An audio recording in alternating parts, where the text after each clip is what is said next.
أنت يا رمضان الخير مستبقا. بسم اللہ الرحمن الرحیم۔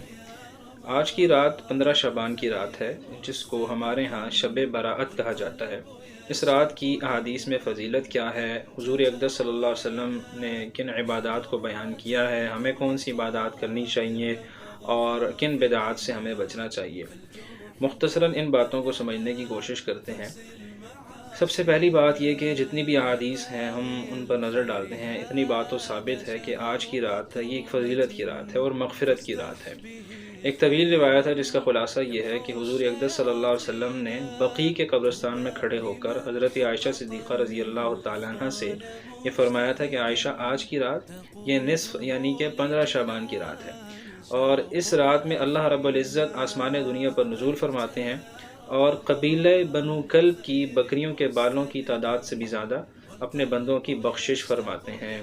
دوسری روایت کو جب ہم دیکھتے ہیں تو ہمیں یہ بات پتہ چلتی ہے کہ آپ صلی اللہ علیہ وسلم نے فرمایا کہ نصف شعبان کی رات کا جب وقت شروع ہو جاتا ہے تو مغرب کے بعد سے لے کر طلوع فجر تک یہ جو درمیانی وقت ہوتا ہے، اس میں اللہ تعالیٰ کی طرف سے 3 صدائیں اور ندائیں لگتی ہیں۔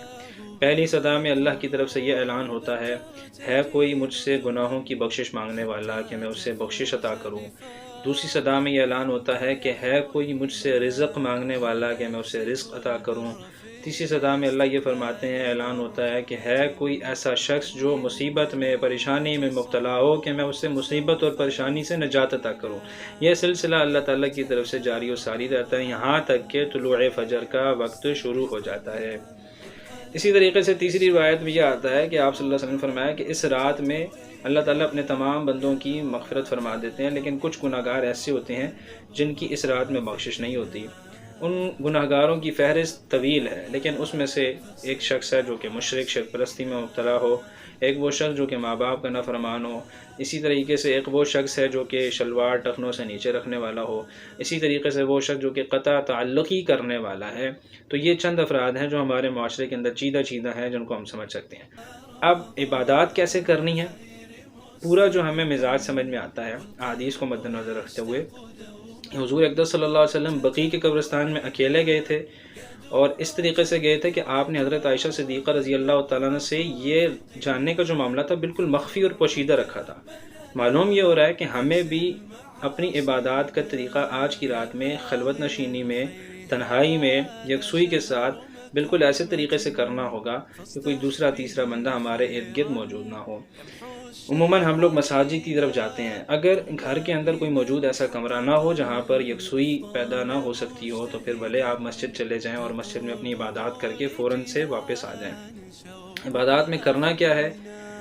انفرادی عبادت میں آپ نوافل پڑھیں، ذکر و اذکار کریں، قرآن کی تلاوت کریں، صلاۃ التسبیح پڑھ لیں، اور صلاۃ التسبیح میں بھی انفرادی طور پر پڑھنی ہے، اپنی صلاۃ التسبیح پڑھنی ہے، جماعت کے ساتھ نہیں پڑھنا۔ بہت سی جگہوں پر یہ ہوتی ہے تو یہ مکروہ تحریمی ہے، اور یہ یاد رکھیے کہ صلاۃ التسبیح ایک نفلی نماز ہے اور نفل کے اندر جماعت کا ثبوت نہیں ہے۔ اسی طریقے سے بہت سی جگہوں پر ایسا بھی ہوتا ہے کہ بہت سی لوگوں نے اپنی طرف سے کچھ نمازیں بنائی ہوئی ہیں، 2 رکعت نماز پڑھنی ہے اور اس میں یہ نیت کرنی ہے کہ میرے زندگی میں جتنی بھی نمازیں مجھ سے قضا ہو گئیں میں ان کے لیے یہ پڑھ رہا ہوں۔ تو اس طریقے سے بہت سے لوگ کہتے ہیں کہ جی ساری زندگی کی جو نمازیں قضا ہوئی تھیں وہ 2 رکعت شب برات میں پڑھنے سے انسان کے ذمے سے ساری نمازیں جو ہے نا وہ ختم ہو جاتی ہیں۔ یہ بالکل غلط سرت بات ہے، اس کی کوئی حقیقت نہیں ہے۔ جو نمازیں چھوڑی ہیں ان کا گناہ الگ ہے، لیکن اس کی قضا کرنا یہ آپ کے ذمہ میں لازم ہے۔